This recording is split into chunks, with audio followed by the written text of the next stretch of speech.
बांकीपुर को बेंगलोर से भी बेहतर सिटी बनाएंगे। बांकीपुर में जीत के बाद टीवी 9 पर प्रशांत किशोर ने क्या कहा, ये आपको बताते हैं। 1 साल में शिक्षा व्यवस्था में सुधार करूंगा, बांकीपुर को स्मार्ट सिटी बनाएंगे, ये भी प्रशांत किशोर की तरफ से कहा गया है। बीजेपी में राजनीतिक अहंकार है, 7वीं फेल को जनता ने स्वीकार नहीं किया है।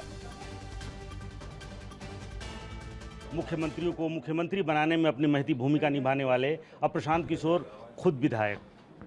बांकीपुर की जनता ने हमें बना दिया, हम दूसरों को बनने में मदद करते थे, अभी बांकीपुर की जनता ने हमें अपने कंधे पे बैठाकर जिम्मेवारी दी है। कोशिश करेंगे कि जो जिस आशा विश्वास से लोगों ने जिताया है उस पर खरा उतरें। कैसे खरा उतरेंगे? क्या कुछ रोड मैप है? विधायक तो आप बन गए। नहीं, रोड मैप तो देखिए, हमने जो 3 बातें कही हैं उसको दोहरा देते हैं कि बांकीपुर की जनता इस बात के लिए निश्चिंत हो जाए कि विधायक और विधायकी से जुड़े हुए सभी मामलों में भ्रष्टाचार 1-2 महीनों में जीरो कर दिया जाएगा। कहीं किसी तरह का भ्रष्टाचार कम से कम विधायक से जुड़े हुए मामलों में तो नहीं होगा।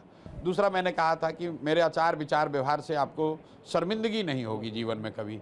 और तीसरी बात मैंने कहा है कि यहाँ पर बांकीपुर में अगले 1 साल में मैं शिक्षा की व्यवस्था को सुधार कराने का मेरी प्राथमिकता है।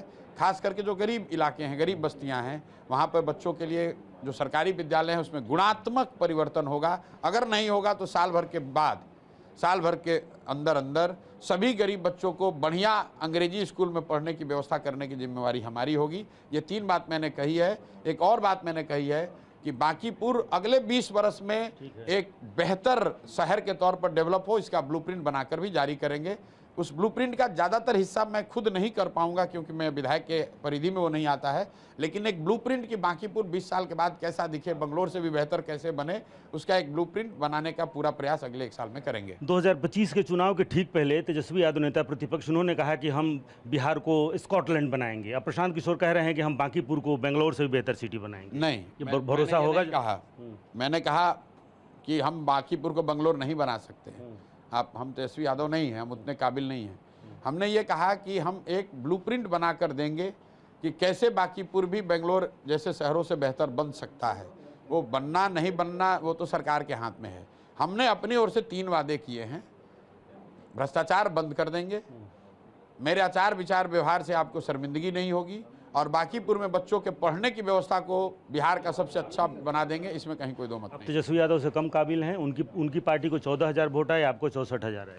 तेजस्वी यादव विपक्ष के नेता हैं, भाजपा एनडीए वाले सरकार में, हम तो रोड पर हैं।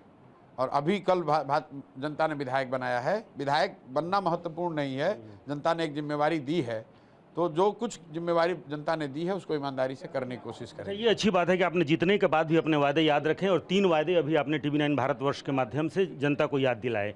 3 ऐसे कारण बताइए जो आपकी जीत में मतलब उसने पेव किया। पहला कारण सम्राट चौधरी का मुख्यमंत्री बनना। कहीं ना कहीं बिहार की जनता को, बांकीपुर की जनता को ये स्वीकार्य नहीं है कि कोई 7वीं फेल व्यक्ति और 7 लोगों की हत्या में जेल काटे हुए व्यक्ति को बिना वोट के भाजपा के नेतृत्व ने एक तरीके से थोप दिया है। तो ये बहुत बड़ा फैक्टर रहा है। सम्राट चौधरी के नेतृत्व को बिहार की जनता स्वीकार्य नहीं करती है और बांकीपुर की जनता ने उस पर मुहर लगाया है। वो एक एंटी इनकम्बेंसी टाइप से उनके खिलाफ व्यक्तिगत। दूसरा, भाजपा का जो राजनीतिक अहंकार रहा है, जो बात कही गई, दोहराई गई, घर घर की बात हो गई कि हम लोग कुत्ता बिल्ली को भी खड़ा करेंगे तो बांकीपुर की जनता हम ही को वोट देगी। अब कुछ लोग कह रहे हैं कि हमने ये शब्द नहीं कहा था। ये आपके अहंकार को दिखाता है कि हम किसी को भी खड़ा करेंगे। ओवर कॉन्फिडेंस, अति आत्मविश्वास। नेता लेकिन कह रहे हैं कि कुत्ता बिल्ली के बाद किसी ने कही नहीं। कहा तो कई लोगों ने है, आप लोग भी पत्रकार हैं, रोज जानते हैं कि मतलब ये तमाम बात लोग कहते ही हैं बांकीपुर में कि यहाँ तो कुत्ता के भी गला में माला डाल देगी बीजेपी तो वही जीतेगा। ये बात रोज गली में कही जाती है, तो लोगों में उसका बहुत बड़ा रिएक्शन था। और तीसरी बात, जो चुने हुए प्रतिनिधि हैं, कहीं ना कहीं उन्होंने अपने जीत को एक तरीके से टेकन फॉर ग्रांटेड ले लिया है। जैसे यहाँ पर रविशंकर बाबू हैं, पढ़े लिखे विद्वान व्यक्ति हैं, लेकिन आप किसी भी मोहल्ले में जाइए, लोगों ने कहा आज तक रविशंकर बाबू जीतने के बाद आए नहीं। यही हाल कमोवेश सभी नेताओं की, विधायकों की और सांसदों की है, एनडीए से जुड़े हुए लोगों की। इसलिए कि उनको लगता है कि जब चुनाव होगा तो जाति चलेगा, जात नहीं चलेगा तो हिंदू मुसलमान बनाया जाएगा, दोनों नहीं चलेगा तो मोदी जी का चेहरा दिखाया जाएगा, तीनों नहीं चलेगा तो कहा जाएगा कि लालू जी का जंगल राज आ जाएगा, न दोगे वोट तो कहीं ना कहीं इस बांकीपुर के हार से उनको भी ये लगा होगा कि भैया इस कार्ड के ऊपर भी जनता कोई विकल्प बना सकती है। तो ये 3 ही मुद्दे हैं जिसकी वजह से भाजपा हारी है।